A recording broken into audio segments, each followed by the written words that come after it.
বেশ অনেকদিন পর একটা বিয়ের ইনভিটেশন পেয়েছি তোমাদের সাথে, তাই ভিডিও শেয়ার করতে চলে এলাম। বিয়েবাড়িকে কি কি খেলাম, প্রথমেই স্টল থেকে নিয়ে নিয়েছিলাম ফুচকা আর চিকেন পকোড়া। খাওয়ার পর আধা ঘন্টা একটু রেস্ট নিয়ে খেতে বসে পড়েছিলাম। আর প্রথমেই দিয়ে দিল পনির পাসিন্দা, চাটনি আর স্যালাড।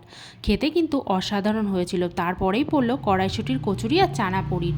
কড়াইশুঁটির কচুরির মধ্যে কড়াইশুঁটি একটু না পেয়ে কষ্টে বুকটা ফেটে গেলেও খাবার নষ্ট যেহেতু আমার একদম পছন্দ নয়, তাই কড়াইশুঁটির কচুরিটা পেটে চালান করেই দিয়েছি। তারপরেই দিল ভাত, ডাল আর আলু ভাজা। আর তারপরেই ছিল কাতলা মাছ। কাতলা মাছটা কিন্তু দারুণ করেছিল। আর বিয়েবাড়ির কাতলা মাছটা কিন্তু অসাধারণ হয়, সেটা বাড়িতে আনা কোনো মতেই সম্ভব না সেই টেস্টটা। তারপরেই ছিল পোলাও আর মটন খাওয়ার জন্য, যেটা বিয়েবাড়িতে সবাই আসে, কিন্তু আমি 2 পিসের বেশি খাই না। তারপরেই ছিল চাটনি, পাঁপড় আর আমার প্রিয় মিষ্টি। আর সবশেষে আইসক্রিম আর পান ছিল, যদিও আমি পানটা খাই না, আইসক্রিমটাই খেয়েছি। এর মতো ভিডিওটা এখানেই শেষ করছি। চলো বাই।